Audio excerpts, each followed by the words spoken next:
Hi, my name's Chris from successfultrainers.com. I'm going to talk to you about Zoom training briefly now. If you want to know more about training generally, then do click on the link below and get in contact with me. I might be able to help you make your training business more successful. But a few tips about Zoom training. Firstly, I've found that the camera saps 10 or 20% of my energy. So if I'm doing a Zoom session, I have to try really hard to be dynamic and fun. Just go up a level on the funometer. You need to, because if Zoom's boring, it's really boring. And I've also noticed that it's difficult to be dynamic for more than an hour. I don't think a Zoom meeting can ever be more than an hour. So if you've got to do a whole morning or a whole day, then divide it up into chunks and have lots of breaks. But I think it's better actually to do 1 hour of Zoom and then wait till next week and do another hour. So if somebody wants to learn about project management, I would recommend that they book me for an hour a week times 4 weeks. And then we can keep the level of dynamism up. So when I'm presenting on Zoom, it's very tempting just to have PowerPoint and slides going up, but then it's going to get boring. There's something impersonal about PowerPoint. So what I like to do is I like to have a whiteboard next to me, and I've got my whiteboard on a chair. So I'm sitting down. I'll tell you why in a minute. And I have my whiteboard on a chair next to the chair that I'm sitting on, and I can just write on the whiteboard as I talk. And I find that that works really well. I can be interactive, and if somebody asks me a question or as I sort of have ideas, I could just draw them on the whiteboard.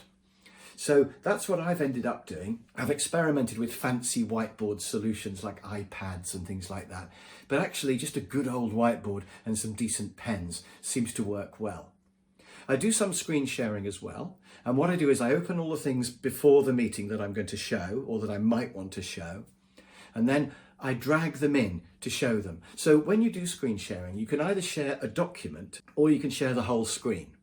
And I like to share the whole screen. It's a little bit more untidy, but it gives me more control. Because if I'm sharing the whole screen, then because I've got several screens on my desk, I can just drag things in from the sides to show people and then move them back out again as soon as I finish showing them. So I don't have to unshare documents and fiddle with all of that. I just share the screen and I pull things in when I want to show them.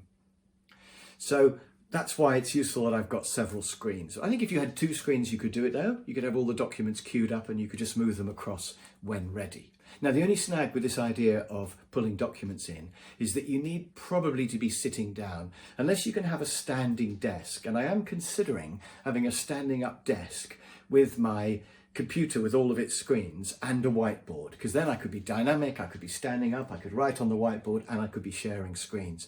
The only trouble is I do quite a lot of typing at my computer normally, and I would rather be sitting down to do that.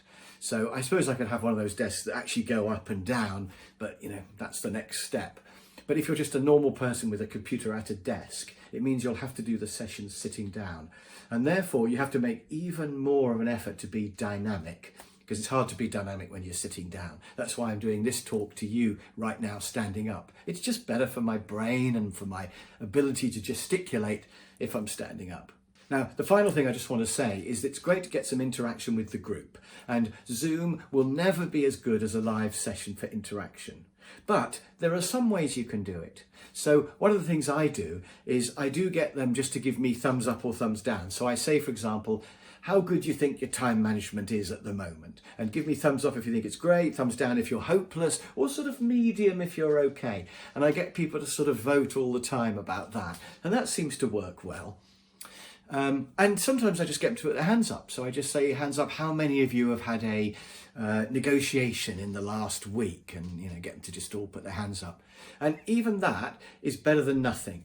And remember, they can all see each other, so they can see the others joining in. So hands up or doing thumbs is good. The other way to interact is the comments.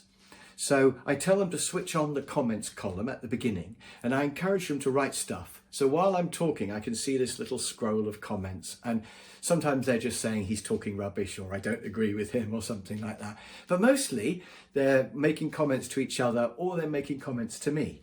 So I can say to them, just put in the comments what percentage of communication is body language or something like that. And you can see the numbers coming up. And then you can say, well done, Fred, you got it. You got the answer spot on. So we can use the comments as a way to interact.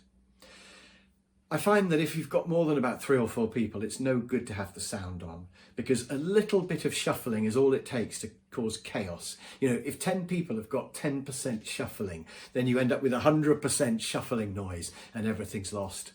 So I do sometimes let everybody unmute, and then if there's noise, I guess who it is and mute them. But really, I think you've got to have everybody muted and then just get them to unmute if they want to make a comment. And then the final thing is I send them notes afterwards. So I say to them, I'm going to send you some neat notes after this session. And then I draw on my whiteboard and I chat for an hour. And then when we finished, I send them a photo of the whiteboard, because a picture taken with my phone is going to be much better definition than if they just do a screenshot. So I send them a photo of the whiteboard, and then I also send them some nice, neat notes that cover all the points that I've been making. And those are some tips of how I do Zoom training. Now, I hope that's been useful. If you want to know more about the art of training, then please go to successfultrainers.com or click on the link below this video and get in contact with me. Because if you're thinking of setting up in business as a trainer, I can help you. It's what I do. So give me a call and maybe I can help you to set up a successful training business.